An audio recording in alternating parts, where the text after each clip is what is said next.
folks, and welcome to another edition of the Pilot Review Show. I am Captain Blade J52, and I am joined this week by my merry cohort. You know him, the ever so lovable, still needs a flea dip, Timberwolf.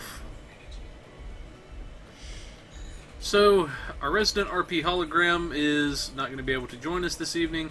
He has some prior obligations to take care of. And I know we missed our show last week. Darned severe weather, which has been rather annoying as of late. Caused us to miss a few shows. And there's the Pepsi can, or whatever it is, on cue. See? Beer. Told y'all. I'm at the club. Okay, he's got a point there. We are, Club 47, our usual spot. So, we've got some fairly significant things that have happened since the last time we were able to broadcast for you guys, including some new ships, some new event announcements, so let's go ahead and get into some of this. You saw one of our things that's going to be happening, a little brief shot there. But, first and foremost, we have our patch notes for the 26th. Not too awful much there, but some of the big ones include correcting a crash that could occur when attempting to use the Tier 6 ship coupon for those folks that have been able to earn it. There's also the range of energy credits or gold press platinum that can be bet at Dalbo has been increased to be between 100 and 1 million. So, potentially fun stuff there. But, I know there's one you and I were discussing, good sir, but what sticks out to you? There's two, one of which I'm finally glad that got fixed. The Agony Torpedo. Now, it's a really good phaser torpedo. Most people coming into the game in today's state have missed it because it was an event torpedo, so you're waiting on it to hit the Phoenix box at this point. Which there's plenty of kinetic options to replace it for your phaser builds. I can think of at least 2 or 3 off the top of my head. But for those of you that have had it, you've noticed when you're using Torpedo Spread 3, whenever you go to your parses, when you're checking to see what kind of damage the torpedo is doing for you, it always says Torpedo Spread 2, because for whatever reason, the coding in the background was reading it as a Spread 2. They finally fixed that, so it's actually reading the coding right. The second one has actually led into something that Jet talked about on one of the last Cryptic streams. Jet is Spartan. And it's resolved an issue that was causing the advanced phaser beam arrays. So we're talking about the brand new beam arrays in the Disco Prize. They would apply Fire at Will 3 when you activated Fire at Will 1 and vice versa. So they were applying the incorrect Fire at Will value based on what you're activating. So they actually fixed that, which is a nice boost considering what you are using. And going on that, when Jet mentioned this before this patch went live, there was talk of potentially buffing beams, like beam arrays, dual beam banks, omnis, buffing their damage because of how much lower they are compared to other damage types in the games right now. When it comes to cannons and turret builds, psi builds, torpedo builds, that kind of thing, they've seen through player testing, player comments, through their own internal testing, reading parses that have been submitted to them, they're seeing just how underperforming beams are compared to other types. This was the first fix in which they're testing out how they can improve beam arrays and dual beam banks so that they're better on par with everything else. So them fixing this as a start for something even better, to me, is a good thing. Loving it. Minor thing, I was glad to see that they fixed the biomolecular shield generator from Counter Command. I did not like having a lower shield resistance buff when I popped it, if I needed it. Other than that, really wasn't a whole lot, because, the things that I was seeing here that got fixed are things I've been wanting to get fixed. So it was a nice change of pace. Indeed. So, not too terribly much like we were saying for this particular week. Some of the ones that they did fix could have a fairly significant impact, such as the phaser one that Timberwolf mentioned. And like he's saying, where Spartan was talking about potentially buffing the beams, that'll be something interesting to see where that goes. And if we hear anything else, we'll be sure to bring you guys the news on that. But moving along to our other thing going on at the moment, it's that time of the year, one of the few times a year where they put the lifetime subscription on sale. From June the 27th, so just a few days ago, until August the 1st at 10 a.m. Pacific, the price is reduced by $100 to $200. So now you can get all of those rewards that come along with it. Not really anything new at the moment. As far as the rewards you get for the lifetime subscription, it can still be a decent purchase, but we're hoping sometime in the very near future we'll finally see, maybe that Jim Hadar ship they were talking about and such for lifetime. But yeah, not too awful much we can really say about that, I don't guess. But moving along, I know this has been for some people this has been something they've wanted to see since it was first hinted at, and for some people it's been a bit contentious due to how it was released, but now we finally have the Discovery Era Enterprise and the Discovery Era D7. So from June the 20th, so it's been running for a little bit of time now, until July the 11th at 10 a.m. They're running an R&D promo where we can get a Infinity pack, which also includes the new Disco Era Enterprise, or D7, depending on which faction you open the pack on. The choice pack, that is. And essentially, it's your standard R&D packs on the C-Store have a chance to drop either a ship pack or 10 low-buy crystals, in addition to their normal rewards. But, see, I think yes, it does include the ship stats. So, I will very briefly skim over the stats. They're the same for both of the ships, I believe. And then, okay, good. So, for both of the ships, they have a hull strength of 1.4, a shield modifier of 1.25. Both of them are a 5-3 layout, 4 device slots. For your bridge officer seating, we have the Lieutenant Commander Tactical, a Commander Engineering / Miracle Worker, an Ensign Science, Lieutenant Commander Universal, and 1 Lieutenant Universal / Command. In addition to this, we also have 3 Tactical, 5 Engineering, 3 Science, and 1 Universal Console for the console slots. Base turn of 9. You get a plus 10 to weapons and to auxiliary. You also get a plus 5 to engines and plus 5 to shields. Then you also have 2 hangar bays, so it is a very potent little ship, I guess is the word I'm looking for. It has the Flight Deck Cruiser Mastery Package, which comes with some kinetic and physical damage resist, some regeneration, faster hangar deployment, as well as the energy and radiation damage resistance. And then we also have our polarized lattice tritanium armor, or basically plot armor, as people have been saying. The console is the reinforcing squadrons, which will basically poop out several more little fighters. Then you also have the Starship Trait.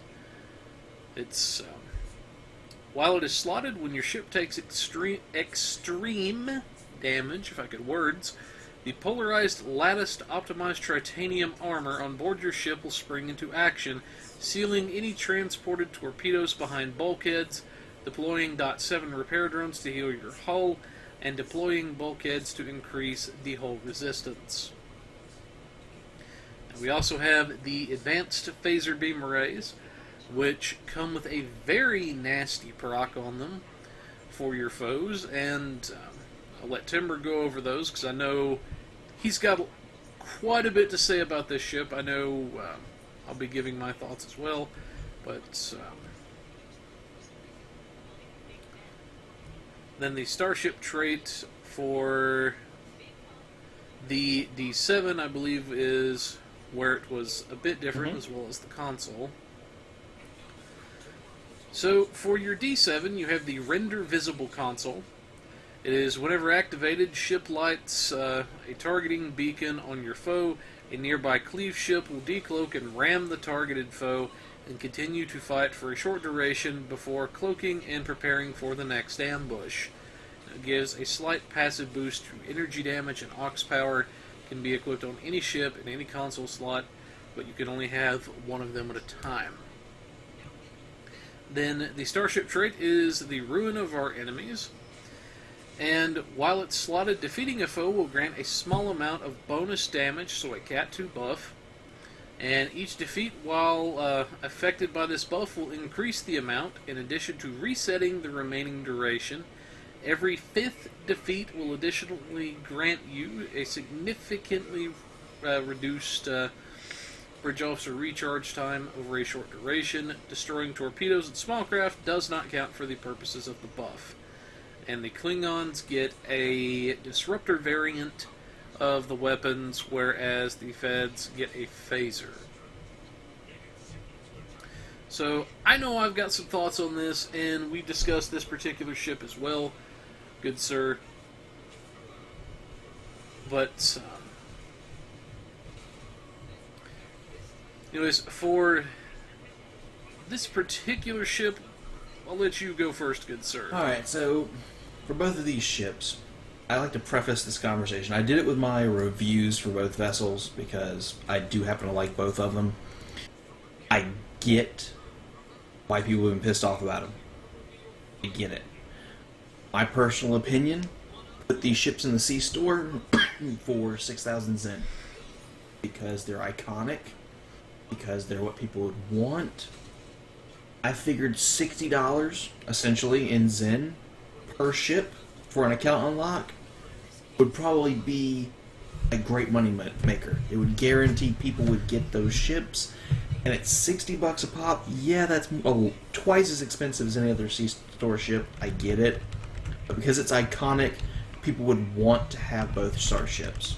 You put them in a 2-piece pack, where maybe they are maybe 11,000 Zen on sale or something like that. I don't know. But you would guarantee, I would think, in my opinion, more people would buy into it because of all the loot box issues all over the world. But there's nothing we can do about how it's released. This is how it is. We have to deal with it. It's unfortunate. And let's just try to keep the comments as little negative as possible, is the way I try to preface it. I get it, you're pissed. The people are pissed off about it, but there's nothing we can do. We can just review the ships and hope that as many people, if they can't get it on holodeck, we make sure they get it on Tribble to play with it on Tribble. At least that's what I'm trying to do. As far as the... Go ahead. Yes, definitely... Oh, sorry. I was going to preface... But yes, definitely do keep it civil, folks. You know, feel free, yes, to voice your concern, disagreement, but do keep it civil. The devs are human just like everybody else, and having civil conversation is potentially what needs to change. So, with that being said, continue, good sir.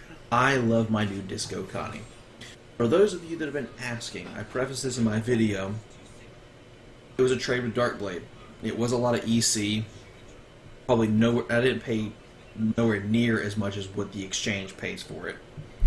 And that's because I help him with bug testing, and, you know, we do trades all the time when it comes to gear and everything else, helping out fleet mates. So, no, I didn't pay anything near what the exchange price would be on this Connie. I'm just going to preface that. But I like this ship. For me and how I build, you know, primarily I am a broadsiding beamboat build. I've been exploring multiple other build types when it comes to cannon builds, when it comes to science and other things. And those videos are, have either already come out with my cannons testing, or I've got other builds coming that you won't see coming at all. They are unique, to say the least. This is right up my alley. This thing is a monster. And I can't preface that enough, at least to me, and how I build with Ox to Bat. I haven't tested it in a non-Ox to Bat setup. I'm going to do that on Tribble in the next few days. But just with this setup, I can have Emergency Powered Weapons 1, just lose that 6.6% bonus damage to my weapons, the difference between 3 and 1, and have Narrow Sensor Bands 3. Arguably one of the better Bridge Officer boosts for damage there is. If I'm hugging a target, it's a 50% Category 2 energy weapon damage boost and a plus 50 accuracy rating. Huge boost to have on my ship. The way this thing is built, with that universal console slot, I can have 4 tactical consoles, 5 engineering, and 3 science. Basically, it ends up, I have an extra science slot over my Vengeance class, so it's another universal console to boost, whether it's all damage, crit severity, firing cycle haste, an activatable boost, whatever it is. 2 hangar bays with these pets. When you have all your pets launched, it looks like you have 72 fighters. Pets hit similarly to your Vengeance pets.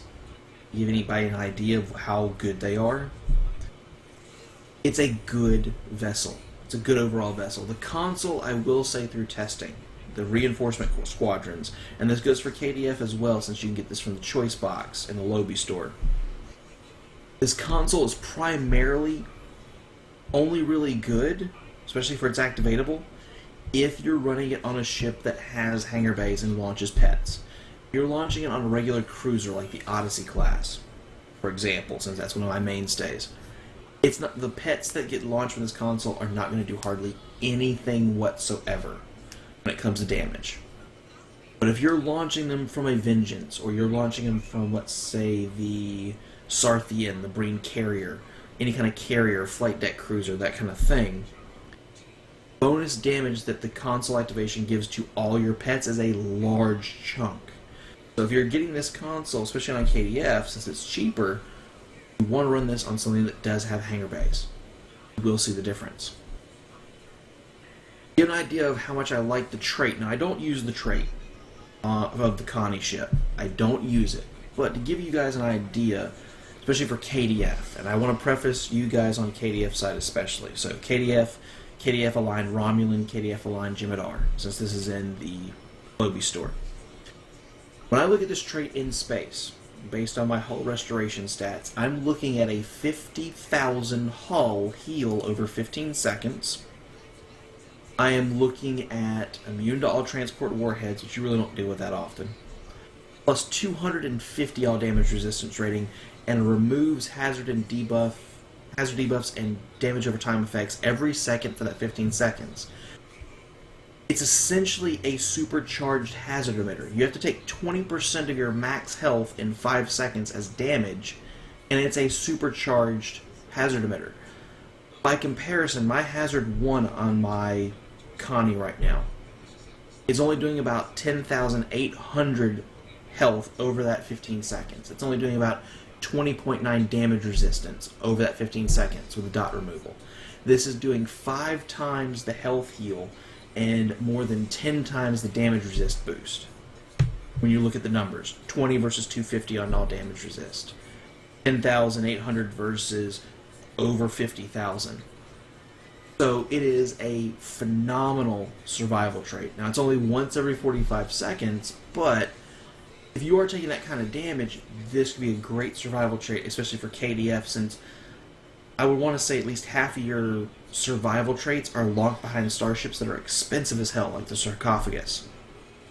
So this one could be really good for you guys. Meanwhile, on KDF, and I know this is another minor point of contention, his new D7 cannot load cannons, whereas the temporal D7 can. I get the frustration because I don't understand it myself, because it should be able to, but I digress. The trait in the console you get, the console is, for me, it's mainly show. It is a nice little damage booster You know, it's got a few nice passives. They're low grade, but they're nice to have if you have a free console slot, which you would on this ship. To me, essentially, what you're launching as your activatable is one gigantic fleet ship. Like, you're launching just one of your Presidios, your Concords. It launches a cleave ship for 20 seconds. It's going to ram into a target, and through testing, we see it stays in combat for 20 seconds, firing disruptors and torpedoes. Because essentially, you're calling in some fleet support. It's not that bad. It's going to do better on ships that rely on pets. So if you're already launching fighters, you're launching reinforcement squadrons, now you're launching a cleave. Let's use a science tune, for example. Now you're launching a photonic fleet. Maybe you're launching, you're launching all this stuff. The way I see it, with the right setup, you could have over 100, and I know that the fighters don't count as individual, but from the look, it would look like you have over 100 different vessels helping you. It's an intimidating sight. Looks cool. The trait is very interesting because it's a good one for KDF. As far as the ruin of our enemies, you're looking at 2% bonus all damage, so you're looking at a Cat 2 damage bonus for 30 seconds. It stacks, and then every 5th defeat, now it's based off of your defeats, so it has to be something you kill. It's not something that's a team-wide event. So you have to get the kills, which means you have to be kind of proactive in being able to fight off enemies. If you're in a group setting, you have to be the one to kill them off and kind of be a little bit more aggressive in your playstyle to get those kills.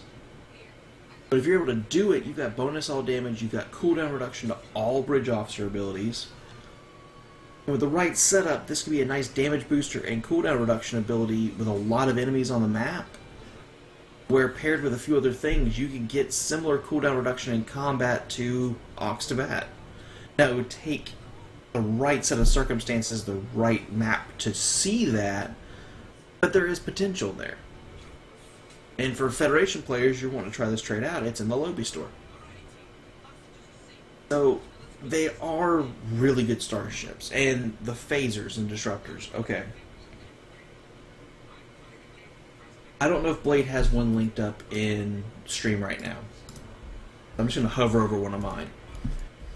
But what makes these beams so good, and the reason that Barton came out and said they are not necessarily going to nerf these at all because they know how good they are, but then instead they're going to try and boost other beam arrays and dual beam banks and everything to match, to kind of bring them up to par to these. These have a 5% chance. So these are the first beam arrays that I know of in a long time that have a 5% chance that you can have more than one of. I'll preface that. There's some reputation beams that have a 5% chance for these things, but you can't have more than one of that type. For these, it's a 5% chance of plus 10% bonus damage to the advanced beam arrays for 15 seconds.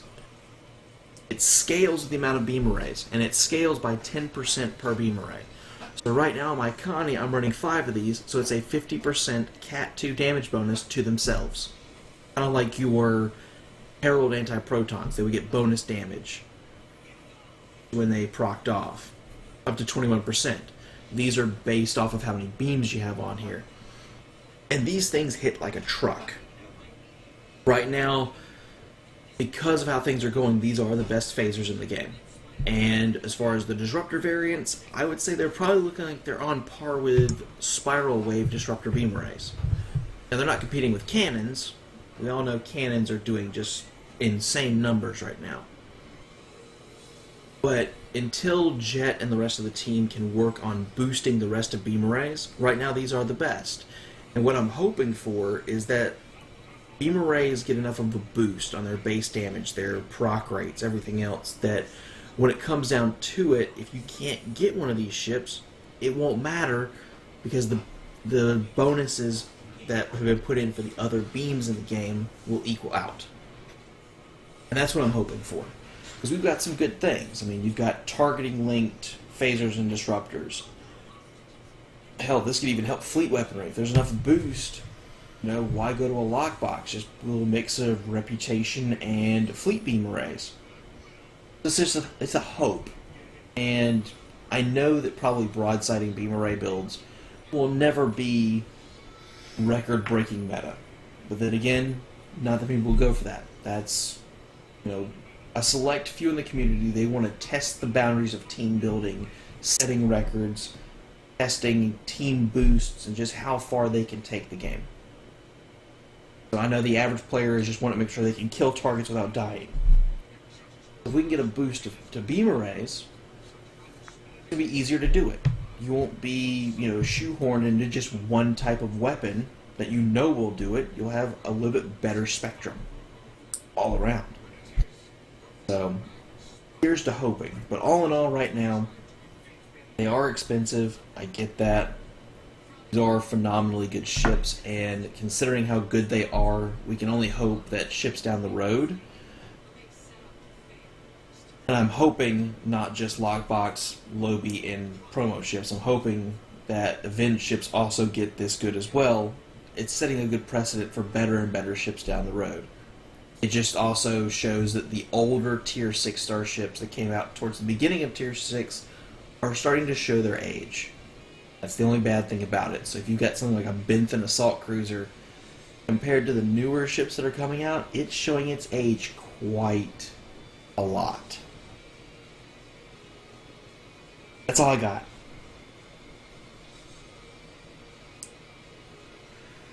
Yeah, I think you hit quite a few of the things, or quite a few issues on the head with some of this stuff.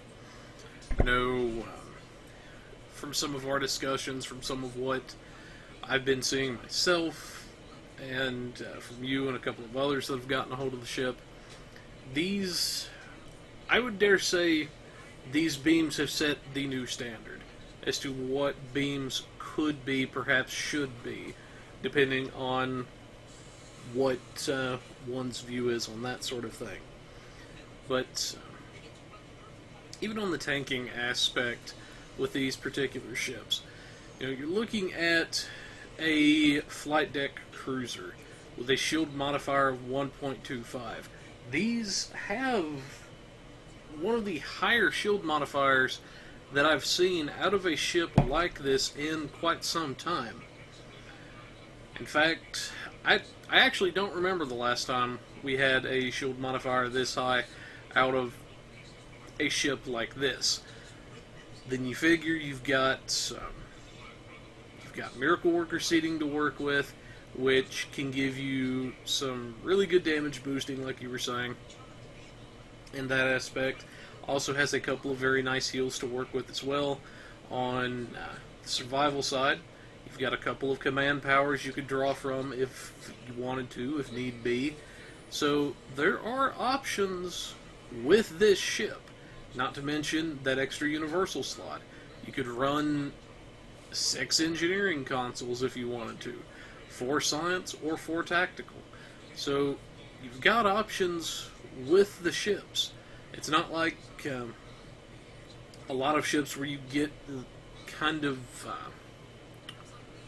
for lack of a better word coming to mind, you don't get pigeonholed into one specific style or another as easily with a ship like this. So they have value, and if you're able to get your hands on one, you're not going to be sorry. These are definitely good ships, good vessels to work with. Now, we do realize they are expensive if you're trying to purchase them with EC. Maybe you'll get lucky and drop one, whichever way it is, but I do hope that if the beams get redone, as Jet was saying they might potentially do, if they buff the beam arrays, the omnis, all this sort of thing, I'm hoping, for me at least, this will be this will be where they remove the restriction on omni beams. That's one potential area I could see helping out certain Omni. beam builds. Remove Plasma Omni. Say again? Yeah, pretty much. Have another Plasma Omni, which definitely hurts the Plasma energy type as a whole. Not having those extra sets that they can draw from, like Disruptor, Phaser, Polaron now, and that the other energy types have. Plasma has been left behind. Even in the tanking aspect, it's been left behind. You've just got so many other ways to boost the other energy types, and you don't have that with plasma. So I'm hoping that they'll take the chance to rework some of these things along with this, because for me at least, these beams have set a new standard of what a beam array and what a beam build could actually do. And again, that's just me. Some of you folks may agree with that, may disagree, but let us know what you think in the comments. For those of you that have the ship, do you like what you're seeing? Do you not like what you're seeing? You know, what are you guys seeing with it? But moving along, we could probably yak on that for a little bit longer if we wanted to, but y'all probably don't want to hear us yakking about that all night long. So, we're moving on. We have the 2019 Ryzian Lalahant Festival. This is coming up, wow, already in just a couple short days. So, from July the 2nd until August the 15th, we have our summer event, and this is the yearly event that has been going on for a while. Go over to Ryza, do some fun little activities, get your Lalahant favors, and we're finally seeing the first Tier 6 Ryzian ship. This is the Tier 6 Ryzian Corvette. Now there is a bit of something that we do want to discuss with this. It's the first time we've actually seen something like this, and we'll get to that in just a moment. But for those people that are interested in the Space Barbie type stuff, we have new uniforms you could pick up, baseball outfits. We have a few new floaters and power boards, as well as team-themed vanity shields. We've got different food and drink items, the ground devices, some new emotes that they've brought out. So, potentially some fun stuff for those people that like that sort of thing. But what's actually different this go around with this ship is that this time around it's not going to be strictly a primary specialization ship the way they explained it. And pretty much all of the event ships have never been a primary specialization ship, meaning in this case, for this particular vessel, it has pilot seating on the free version, but to get it to be a true full pilot ship, you have to purchase the fleet variant, which will be coming to your level 1 star bases. So this is the first time that I've seen that they've done something like this, and I'll just be blunt, I don't like that. I don't like that they're doing that, but anyway, I digress on that. But what's some of your thoughts on all of this? Well, sir? Start off, I'm not fond of that idea myself, because the precedent is being set that for the past, 9 years, an event ship, you have to do something trivial, the little floater race or greatest race on ice in the winter event, or something like that, collecting omega particles, whatever. And you do that for several days, and you get a ship. It's been the best way for free-to-play players. They're not investing in lock boxes. They're not doing C-Store. They might do C-Store occasionally for a starship like, let's say, the Odyssey class or the Arbiter. But they're not investing in the lock boxes, the promo boxes, the lobby, that kind of thing. It's a good way for them to get starships. And some of them have actually been really good over the years. For them to have it where you have a quote-unquote free version and then a fleet variant, while I understand it, because of the Tier 6 reps, most everybody by now, since they introduced it, you should have, I believe it's 12 free fleet ship modules. For getting to tier 6 and the reps, you pay a little extra, I think it's like 150, 200 marks, 300 marks. In that rep, and you get a fleet ship module. So most people that have been playing for a while probably have 10 to 12 if they haven't spent them sitting around. And then it's, I believe, 20,000 fleet credits. The only reason I'm not fond of it is I do know some players that are on my friends list, they are not a part of a fleet. They have chosen they don't want to be a part of a fleet. They haven't been a part of a fleet in years. They got the gear that they wanted, and they will only join a fleet if they find out that the newest fleet holding has awesome stuff. They'll buy what they want, they stay solo. So for those players, and they might be few and far between, they're having to be shoehorned into joining a fleet to buy the upgraded ship. For most people, it's not going to be really an issue. You just, you pay it extra. To me, it's just the preface of you're paying a little extra for extra items on the Starship. Basically, it changes where the pilot seating is, and it gives it pilot maneuvers. To me, the cost doesn't make sense. I could see it costing maybe an extra 5 days of grind or 7 days of grind on the tokens when you're grinding the summer event to get the extra. Be like, oh, well, if you grind the event for another 10 days or 5 days, you get this. We will enhance the ship for you for free. But it's been one of those points of contention that it's a free Starship. They have to upgrade with, if they've already used all those fleet ship modules, they're having to go to the C-Store to buy a fleet ship module. Or go to the exchange and pay, I believe it's anywhere from 14 to 16 million for a fleet ship module. I'm just going to say I understand it. It's not going to be hard for me personally to get both variants, and I'm going to review both variants. So for me, it's not that issue, but I can see how some have an issue with it, and it will be an issue for them to get it. I will say that.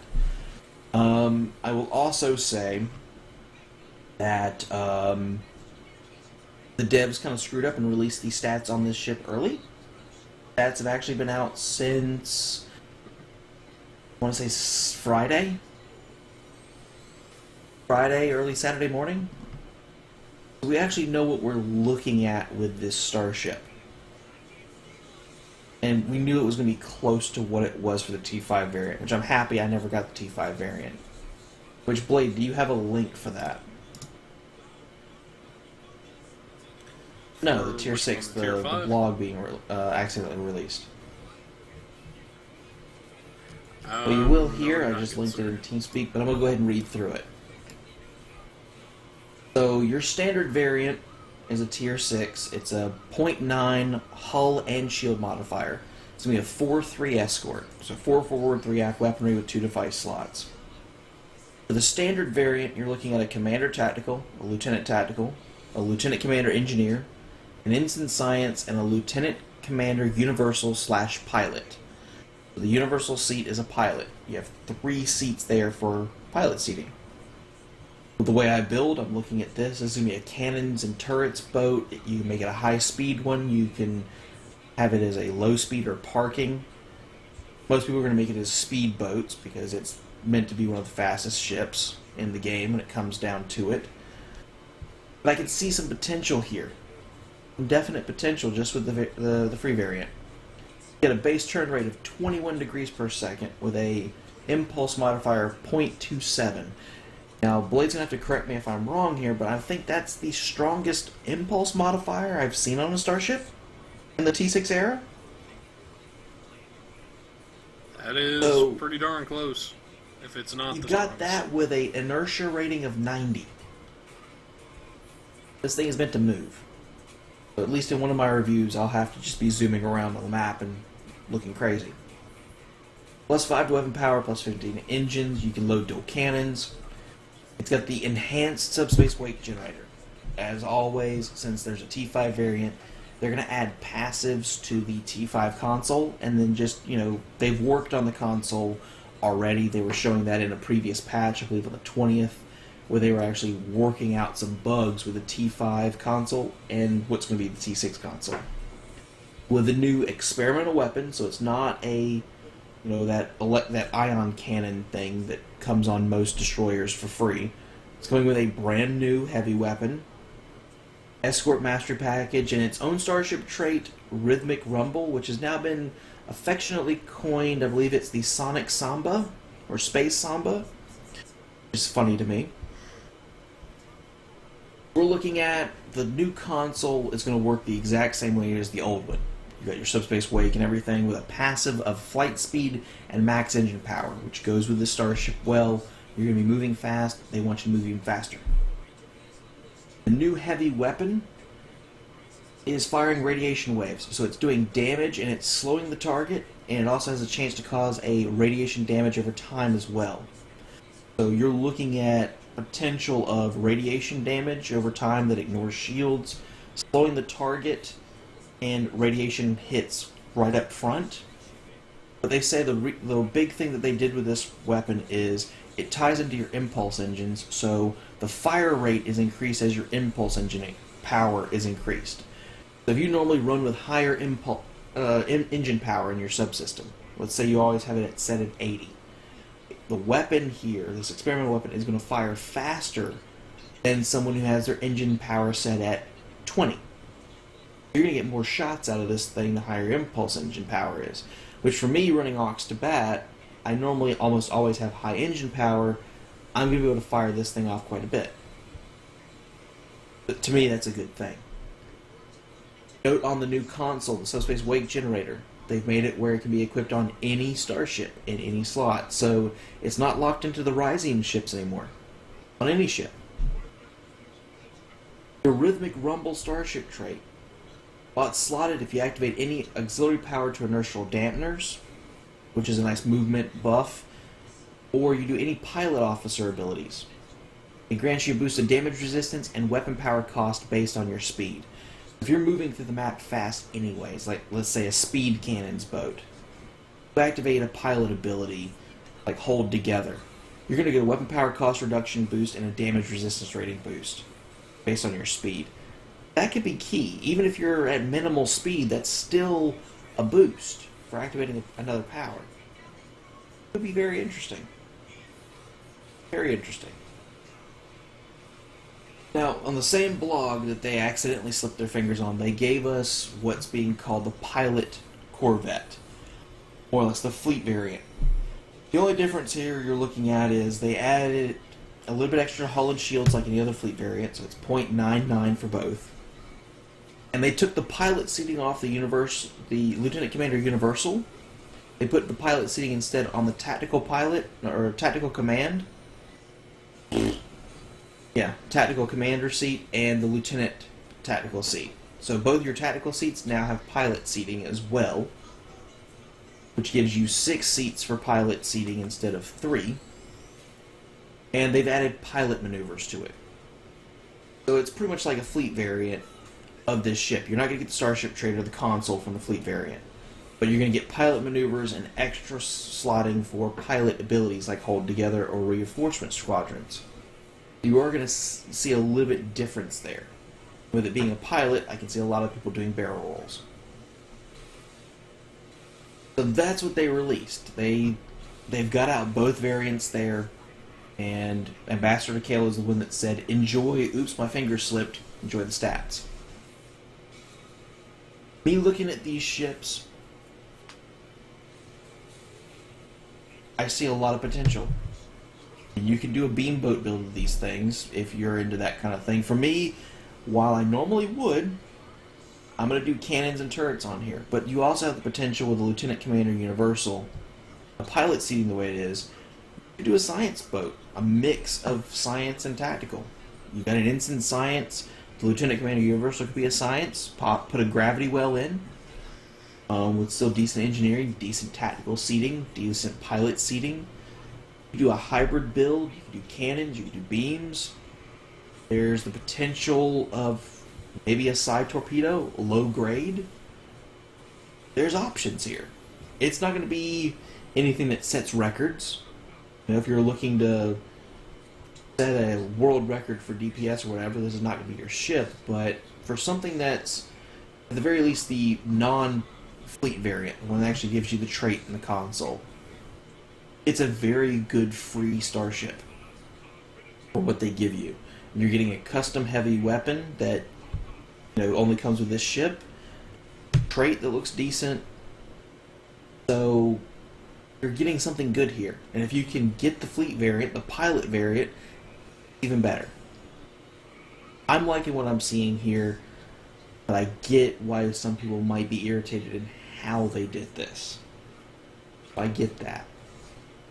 The only other thing I'm really interested in seeing, honestly, from the summer event this year is the team vanity shields that are going to be in the store, just to represent the baseball teams there. I just wish there was a little bit more to do in the summer event.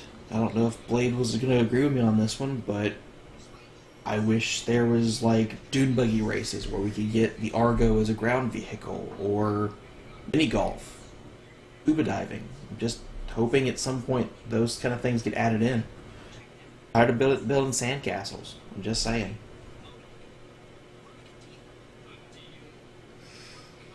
Yeah, I can kind of agree with that.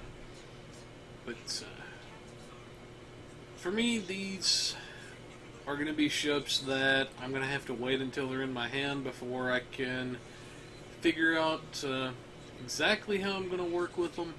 Because for me, they're a bit outside what I usually prefer to use for a bridge officer layout as far as tanking goes. So I'll have to kind of wait and see for those, I guess. But that's what we've got for our articles this evening. Now, moving into our budget build. Let me drag it in from the other screen here. Assuming my web browser doesn't be a piece of crap. And there we go. Okay. So, for those folks that want to get themselves a Constitution class, but you don't have the energy credits or resources to pick up a Discovery or D7 variant, what's your next best alternative? And that is actually the Kelvin Timeline Constitution, or otherwise known as the JJ ship. Now, for this particular vessel, you guys will notice that we have 2 empty slots here. These are actually supposed to be the dark matter weapons that we will address momentarily. They're currently not in the builder at the time of creating this build, so I did stick that in the notes. But for this particular vessel, this comes now from the Tier 6 Infinity box. This is the lockbox ship. It's a heck of a lot cheaper than the R&D promo versions, such as the Temporal Light Battlecruiser, and now the new Discovery Constitution. So for this particular vessel, you have a 4-4 layout. We've got, on the front of our ship, we have the Quantum Phase Beam Array. Then we would have, at the moment, because not everybody's going to have the Discovery rep towards Tier 5, so we're assuming that one is going to be using the Dark Matter Torpedo and the Wide-Angle Dual Beam Bank. Couldn't think of the name for a minute. Then we also have our Terran Task Force Phaser Beam. This is one we could pick up from Reputation for fairly cheap. For our aft weapons, we have 2 of the Crit D times 2 phasers that come from the Everything Old is New mission. We also have our Biomolecular Phaser Turret, which is going to round out a 2-piece bonus we'll be looking at momentarily. And then we also have our Trilithium Phaser Omni, which will also be giving us a 2-piece, and that's what we have for our weapons. Now for our shields, our engines, our deflector, and such, we went with the Bajor Defense set. This is going to be a very good one to pick up for folks that are running Disruptor, Phaser, or Plasma, mainly for the 2-piece bonus. Now, since not everybody's going to have access to the Bajoran Interceptor, we're assuming that since this is a bare bones budget, that's out of the question at the moment. So we have to source out a warp core, and we're using our temporal phase overcharged core because, in our opinion, this is one of the hardest cores to try to beat at the free level, just because of the benefits that it gives you. This particular warp core will give you a temporal negotiator style effect whenever you use the capacitor, and it will cut your bridge officer cooldowns in half for the duration that it is active. For your device slots, you have 4 of them on the ship. They're pretty much personal preference. However, one in particular we do like to recommend to people is the subspace field modulator. This will give essentially a free neutronium alloy armor worth of resistance values while it's active, as well as a hefty amount of defense rating. Now, it does debuff you for a minus 400 protonic damage resistance rating. Now, the odds of you running into protonic damage are not very high, but it is still worthy of making a note of. Other devices that you may be interested in are different system batteries, such as engines, shields, weapons, things of that nature. There's the energy amplifier batteries, deuterium surplus, Gevinite hardpoints. There's several different options that you're going to have. Now, for your consoles, we have a 4 engineering, 3 science, and 4 tactical layout. For our tactical consoles, we have our basic phaser relays that we picked up from a mission. Then we also have our counter command multi-energy conduit. This is going to give a bit of phaser and disruptor, so it is somewhat of a hybrid console, and it's going to complete the 2-piece with our biomolecular phaser turret. And we're going to be taking a look at that bonus momentarily. Now, for our engineering consoles, we have the Trillium Deplating, which is going to give a nice bit of damage resistance and shield capacity just by having it on the ship. So it's basically a field generator and a neutronium slammed into one thing. The next thing we have is our Reinforced Armaments, which is going to round out our 2-piece trilithium set. This is going to give a nice bit of EPS, or electroplasma flow, and some other nice benefits. For your assimilated module, this is going to give a nice bit of critical chance and severity, and a slight amount of control expertise just by having it on the ship. Then your House Martok configuration is going to give a bit of turn rate, a bit of shield capacity, hull capacity, and quite a few nice buffs to have. For your science consoles, we have the Quantum Phase Converter. This is going to give the 2-piece quantum phase, but the main reason we're using this here is for the phaser damage that it's going to give us. Then we have our Temporal Disentanglement Suite. This is going to come from the same mission as our Temporal Phase Core. This is going to give a fairly significant amount of critical chance and severity based on your aux power, as well as a bit of shield damage resistance and a nice chunk of shield capacity. Then to round out our consoles, we have the Approaching Agony console, which is going to buff our phasers a little bit, as well as giving a bit of critical chance. Now, this is the money console that we purchased. We blew our 2 million EC budget in order to pick this thing up for the benefits that it's going to give us, and the activatable is going to be fairly decent as well. Now, getting into our set bonuses, there are a few that we're going to be calling into play. Now, our set bonuses for our space set, the biggest one we're going to be looking at is the 2-piece, which is going to be just a straight-up Category 1 boost to our damage. Then, for our biomolecular phaser and our multi-conduit, this is going to be a 7.5% Category 2 boost to our phasers, which is going to be very nice to have in this instance. Now, it does buff the other energy types that come with that particular reputation, but for our purposes, it's going to be the phasers. Then we have our Trilithium Omni with our Reinforced Armaments, which is going to give a bit of free firing cycle haste. I believe it is 5% if I'm not mistaken. That is going to be free just by having these on the ship. That's always going to be active above anything else. Now, since they're not in the builder, we're going to take a quick look at our dark matter weaponry, or our discovery weaponry. As y'all can see from my main tunes inventory, I'm a bit of a pack rat. Well, bit of a pack rat, I think, is an understatement. But for our dark matter torpedo, you can see it does the dark matter dissolution, which can stack up pretty high. It's got a critical hit times 3 in damage at ultra, and then we have our wide angle phaser dual beam bank. Let's go ahead and pull up our set bonuses, and it is totally going to be that guy until I slap one on the ship. Okay, so we'll take this off for a moment just so we can see the set bonuses.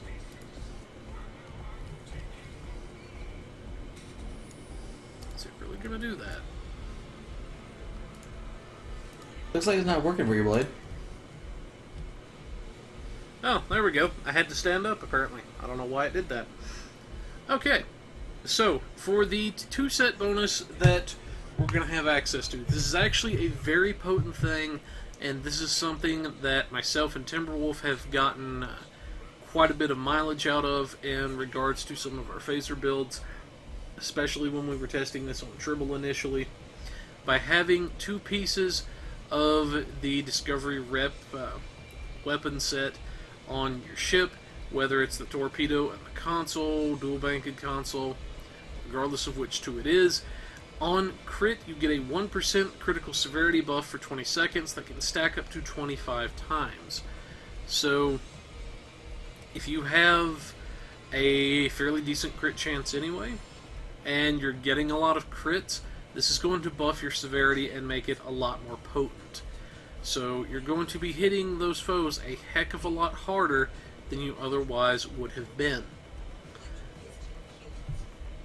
So that's the biggest thing that you're going to have. Now the 3 set is something we tested on Tribble as well. It did fairly well, though the biggest thing here is going to be your 2-piece. Now, we won't have access to the 3-piece until we hit Tier 5 and are able to pick up the console, but for these 2 items on our ship, you're not going to be sorry. So that's what we have for the equipment on the ship.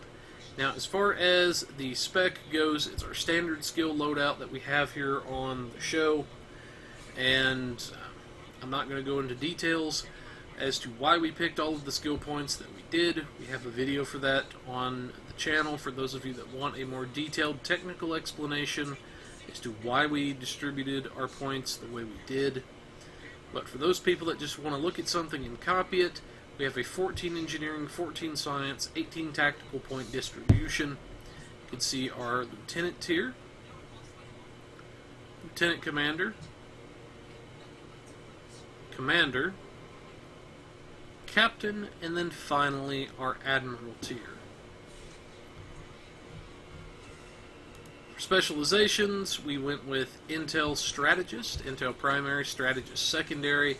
This is going to give a lot of knockdown power to the ship. If the user is a tank, they're also going to see some great benefits from Strategist, and even damage dealers are going to see some good benefits from it as well. Now let's go to our traits. Give that just a moment to catch up. Alright, for our personal space traits, we have the beam training, which is free damage going to our beams. We also have our beam barrage, which is our R&D crafting trait. We always like to assume you've leveled at least 1 crafting school as you've raised the tune. In this instance, we've assumed beams. Then we have elusive for free defensive value, which is going to make your ship harder to hit. We have the fleet coordinator for free damage based on how many people are in your party. A minimum counting yourself of 2% up to a 10% maximum. Grace Under Fire for the career-specific trait for engineers. That's because the builder itself defaults to engineers. If you are not an engineer, but you would like to use the build, swap out Grace Under Fire for your own career-specific trait, and you're pretty much good to go. Then we have the Point Blank Shot, which is going to be a nice Category 2 damage boost the closer you are to the target, up to a certain maximum benefit. Nanite Repair Matrix for a nice little heal every so often when you drop below 50% hull. Redirected Armor Plating. Whenever you're shot from the sides or behind, you get an all damage resistance boost for a short period of time. And then finally, to benefit our Dark Matter Torpedo a little bit more, we have our Projectile Weapon Training. For our Starship Traits, we have the Best Defense, which is going to grant a hull healing effect along with the normal effects of our attack patterns. Predictive Algorithms for Intel, which is going to be a nice little increase in damage as well as some accuracy. Then, coming from our Strategist, we have the Unconventional Tactics. Activating Brace for Impact also increases your damage for a short period of time. That is a Category 2 boost, which is fairly nice. Then we have the trait that actually comes with the ship itself, which is the Down But Not Out. As your hull decreases, starting at a certain percentage, you're going to get a bit of extra power out of your ship. So basically, the lower your health goes, the more amount of subsystem power you're going to be able to play with. And it can get fairly significant. I believe about a 20 across the board, if I'm not mistaken. I'm sure somebody will correct me in the comments if I'm remembering my number wrong. For our space reps, standard loadout, we have the Advanced Target Systems for free severity, Energy Refrequencer for a little bit of healing to help keep the ship alive, Precision for free critical hit chance, and then we have our Magnified Firepower for free Category 2 damage boosting. For active reputations, we have our Anti-Time Entanglement Singularity, nice little physical AoE and kick in the pants to foes, as well as a slow. Our Biomolecular Shield Generator, this is the little ball you see people using in space, that is going to reduce damage taken to your shields while you're inside it, as well as giving a bit of extra shield healing for the time it's active. Deploy Sensor Interference Platform is an oh crap, I'm going to die type of button, and this ability will poof up a little sensor platform that will taunt enemies to itself until it either dies or the duration runs out on it, whichever happens first. Then we have our Quantum Singularity Manipulation from our Romulan reputation. This is going to boost all of our science stats by a fairly significant amount, I believe 130 is about where it's at for rank 2. And it's also going to grant a temporary cloaking effect. To get a bit more bang for your buck out of your anti-time entanglement, throw your exotic buffs first, follow up with Quantum Singularity Manipulation, and then drop an anti-time on their head, and you will get a lot more threat generation if you're a tank, and a bit more damage out of your anti-time. Now, coming into the bridge officer seating for the ship, you have a Lieutenant Commander Universal, Lieutenant Commander Tactical, a Commander Engineering / Command, an Ensign Engineering, and a Science, or a Lieutenant Science / Temp Ops seat. Now, we wanted to give this ship a bit of knockdown power while not gimping it in the defensive area as well. So we'll start with the engineering seats. For the Commander Engineering / Command, we have our Emergency Power to Engines, which is a nice little get out of dodge type of ability, which gives extra power to the engines for the time. Our Reverse Shield Polarity to recharge our shields based off of incoming damage. We have our Emergency to Weapons 3, which is going to be a nice boost to our weapons, as well as weapons power. And then finally, to debuff enemy damage a bit, we have the Suppression Barrage, which is going to basically cut their damage by at least 20%, and will stack with similar debuffs. Then for our Ensign Engineering, we have the Engineering Team, which is going to heal our hull a bit, and purge viral matrix type effects. For Lieutenant Science / Temp Ops, we went with Hazard Emitters as our heal over time, and purges things like plasma fires.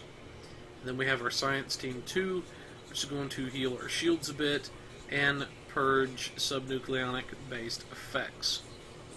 Now for our Lieutenant Commander Tactical, we went with a Tactical Team 1, a Attack Pattern Beta 1, and then a Fire at Will 3, which is going to let us smack more targets in range with our beams. Then to kind of mix it up a little bit, we have our Beam Overload for whenever you just want to smack something really hard with a singular beam strike. Perhaps, hopefully, your dual beam bank if you're able to get it to be the one to overload. We also have a Duplicate of Thaw, which is going to let us use that more often. And then finally, we have a Torpedo Spread 3, which is going to allow us to spread some of the punishment around with the torps. Total cost for the ship, you're looking at about 2 million EC, so you're going to max out your EC budget for this go-around. Total amount of dilithium, you're looking at about 52,005. So about 7 days build time, assuming only one character is refining dilithium per day. And then we have our notes where you can pick everything up. So, comments on our build for the evening, good sir? Considering the budget, I mean, it's pretty good setup. The ship itself is not that cheap, but it is technically the cheapest option of all the Connies out there.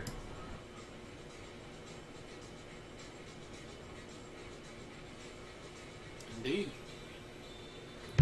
But for those people that you've got a little bit of resources, or you have an old box laying around, you want to get yourself a Constitution, but you don't want to spend over 1 billion EC, then this is a ship you guys might be interested in. Hopefully in the very near future they'll have the Discovery, Constitution, and the Builder, as well as some of the new stuff, and we'll be able to get that put together for you guys. I'd love to be able to do one as far as our usual format for our builds. We'll have to see how that goes, I guess. But that's some of the major stuff that we've had going on since we've been away. I know the weather has prevented us from doing a few shows, which I do apologize for that, folks. But, yeah, that's about all that's going on this week. And that's what we've got for a show this evening, folks. We hope you guys have enjoyed it, and we hope you guys will tune in next week as well. But on our way out the door, a shout out to our good friends over at the Temporal Armada, a very cool bunch of people. Be sure to check them out as well. Very nice bunch. Also a shout out to our other good friends over at the Kurtang Pirate Radio. The party is there. They've always got some good music playing, and a very good variety of it, so you never know what you're going to get. But if you have any requests for budget builds, feel free to let us know. We do take requests in that department. Several of our builds in past shows, and probably future shows, have come from people such as yourself submitting requests. Let us know, hey, I've got more of a mid-range, or a bare bones, or a higher-end build that I'm wanting to do. I'm wanting to be a tank, or a damage dealer, or a space wizard, whatever it is, and we'll hook you up with a build.